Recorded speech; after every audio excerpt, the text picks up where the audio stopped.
जय हिंद बच्चों। आज हम इडियम्स एंड फ्रेजेस का पार्ट 7 करेंगे। उम्मीद करता हूँ कि जो इससे पहले हमने 6 पार्ट्स किए हैं इसके वो आपको समझ में आए होंगे।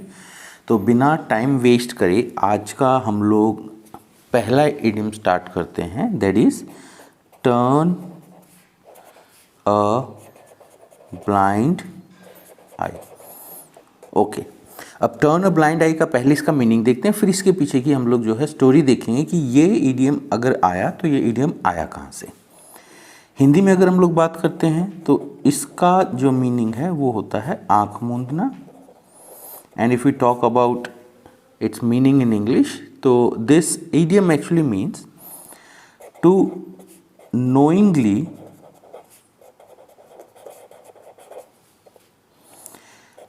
refuse to accept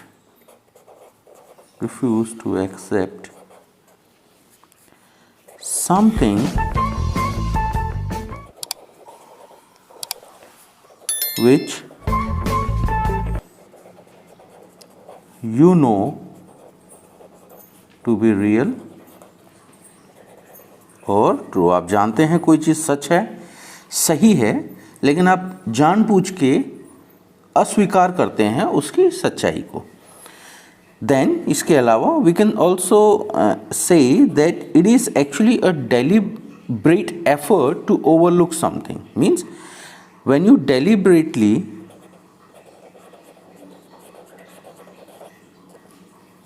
overlook something, किसी चीज़ को आप नज़रअंदाज करते हैं जानबूझ के, तो उसको भी हम लोग कहते हैं टर्न अ ब्लाइंड आई। अब ये एक्चुअल में आया कहाँ से, तो यहाँ जो मेन इंपॉर्टेंस है वो है इस वर्ड का, ब्लाइंड आई का। तो बच्चों, इंग्लैंड के बारे में आपने सबने सुना है। इंग्लैंड की एक नेवी थी, आज भी है, और उस नेवी की जो फ्लीट थी, जो बेड़ा था उनका, उसका जो कमांडर था उसका नाम था एडमिरल पार्कर।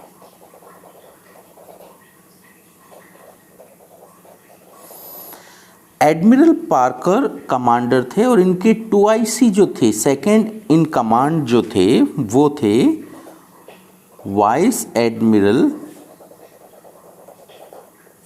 नेल्सन। अब इन दोनों ने मिलकर के अपने कुछ जहाज लिए और इन्होंने अटैक कर दिया डेनमार्क के ऊपर। अब डेनमार्क की राजधानी है कोपनहेगन।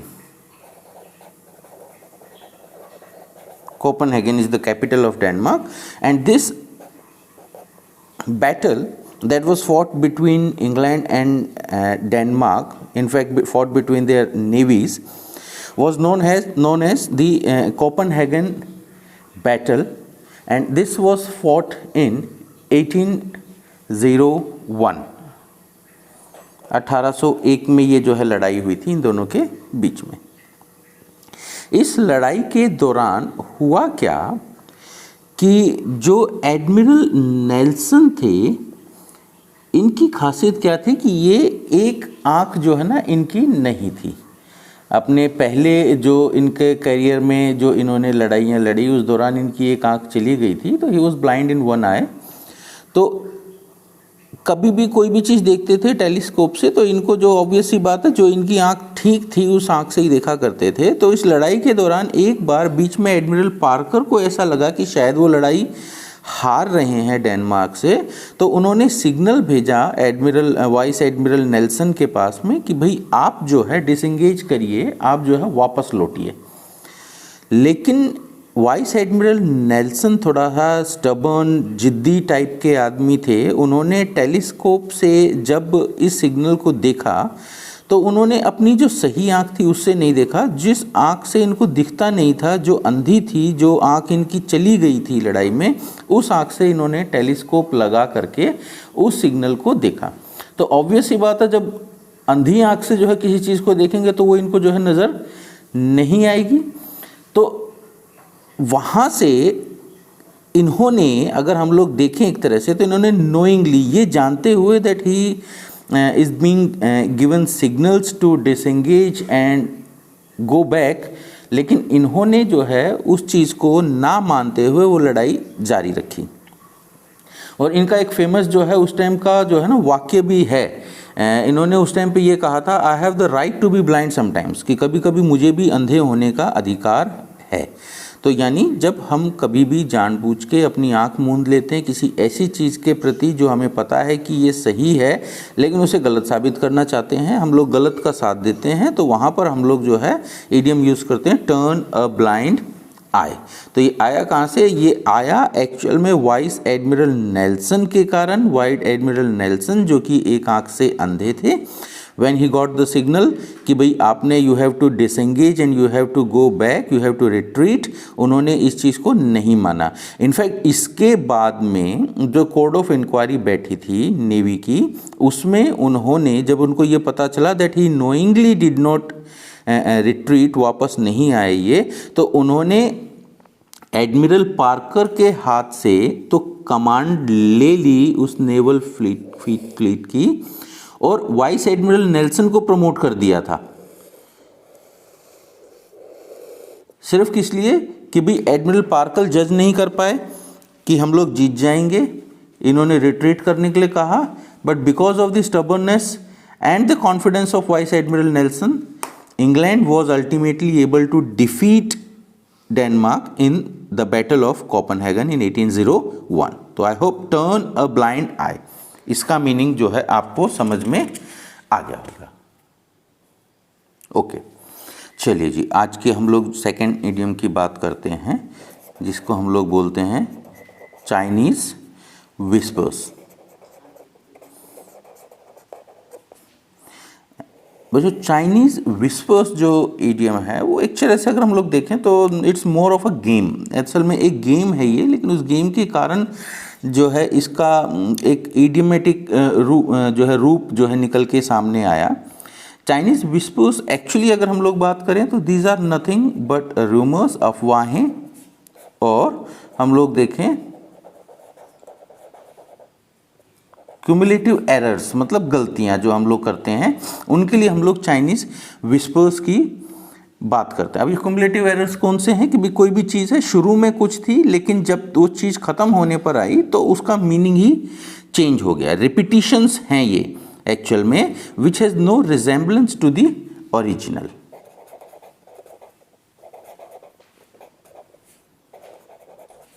रिपीटिशंस विच have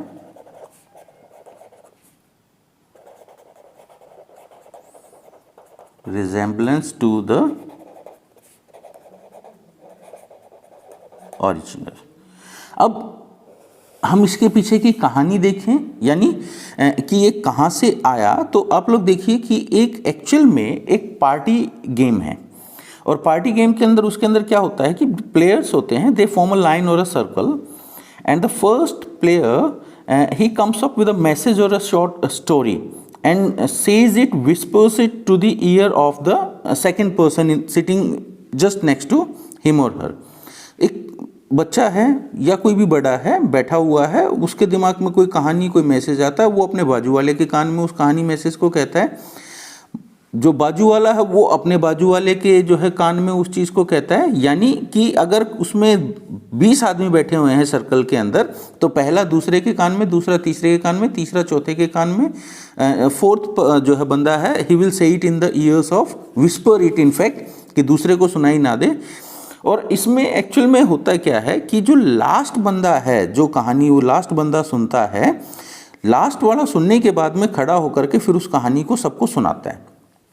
अब इसमें देखो, इसमें कहाँ पर एक जो है जो इंटरेस्टिंग चीज़ आती है वो क्या आती है कि जो कहानी स्टार्टिंग में स्टार्ट होती है, यानी जो मैसेज स्टार्टिंग में फर्स्ट बंदा पास करता है सेकंड बंदे को, लास्ट तक जाते जाते वो चेंज हो जाता है। यानी वो जो स्टोरी है, जो मैसेज है, स्टार्टिंग में कुछ और होता है लेकिन लास्ट तक पहुँचते पहुँचते कुछ और हो जाता है। तो वहाँ से इसको चाइनीज विस्पर्स जो है नाम दिया जाता है। अमेरिका के अंदर, in America, this game is actually known as telephone, इसको टेलीफोन कहते हैं।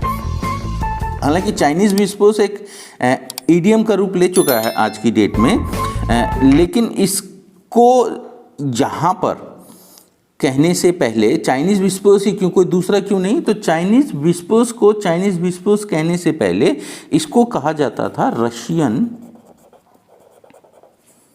Scandal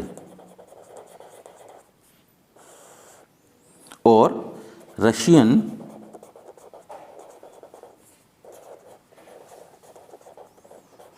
gossip.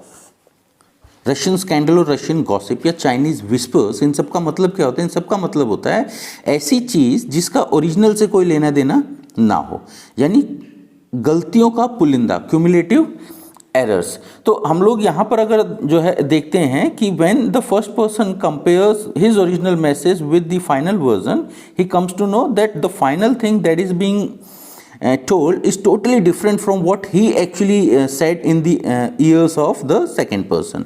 तो चाइनीज विस्पर्स वहाँ से आया। इसके पीछे एक बात और क्या आ जाती है, वो ये आ जाती है कि when you try to understand the two languages, Russian and the Chinese language is more difficult to understand than the Russian language। You can easily understand Russian, but it's very difficult to understand Chinese language। तो whenever somebody says something, but जो दूसरा बंदा ही understand something else और गलत समझ के उसको आगे गलत पास ऑन करता है, तो ऐसी चीज़ों को हम लोग बोलते हैं चाइनीज़ विस्पर्स। इंग्लिश के अंदर यूके में, यूनाइटेड किंगडम, इंग्लैंड में और अड़ोस पड़ोस में या जितने भी इंग्लिश स्पीकिंग कंट्रीज हैं उन सब के अंदर ये इडियम काफ़ी मात्रा में बोला जाता है, चाइनीज़ विस्पर्स। तो आई होप ये सेकेंड इडियम आपको जो है आज का समझ में आया। ओके, तो आज हम अब जो हम अपना करेंगे थर्ड इडियम करेंगे, दैट इज क्लोथ ईयर्स।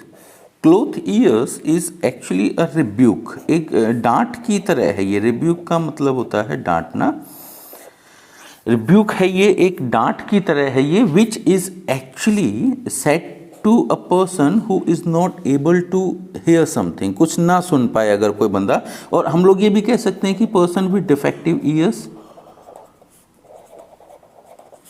बहरा। आप लोगों ने देखा होगा किसी जो बहरा, असलियत में बहरा नहीं है, लेकिन हम किसी अपने साथी को, किसी दोस्त को, किसी फ्रेंड को हम लोग बार बार कोई चीज़ कहते हैं, and if he is not able to hear और नहीं आपको जो है जवाब देता है, तो हम उसको क्या कहते हैं? उसको नॉर्मल यही कहते हैं कि यार बहरा है क्या।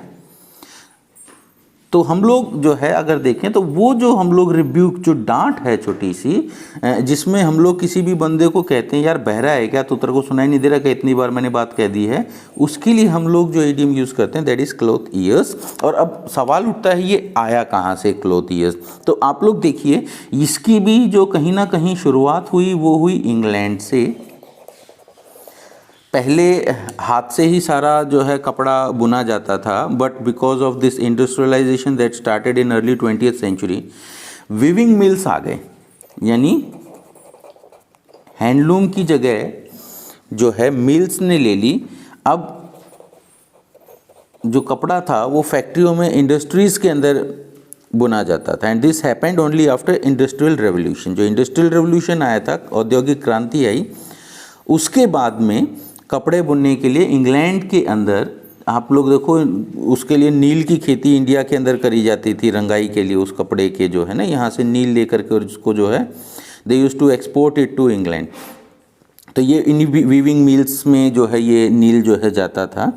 तो अब देखो होता क्या था एक्चुअल में, इन वीविंग मिल्स के अंदर जो मशीनरी थी, जो मशीन्स लगी हुई थी, जो स्पिनिंग मिल्स के अंदर जो मशीन्स थी, the noise of the spinning mills was very like पागल करने वाली जो है आवाज़ थी। इट वॉज ट्रिमेंडस, बहुत ज़्यादा आवाज़ हुआ करती थी। और इसी जो है नॉइस के कारण, इसी साउंड के कारण जो वर्कर्स थे वहाँ पर, वो आपस में अगर बात भी करते थे तो उनको कुछ सुनाई नहीं देता था। और कुछ समय बाद उनके अंदर कुछ इस बीमारियाँ भी जो है आने लग गई कि उनको वास्तविकता में वो बहरे भी होने लग गए थे। तो क्लोथ ईयर्स जो है, फिर उसके बाद से ऐसे बंदों को जो नहीं सुन पाते थे समथिंग, कुछ भी, that was said to them,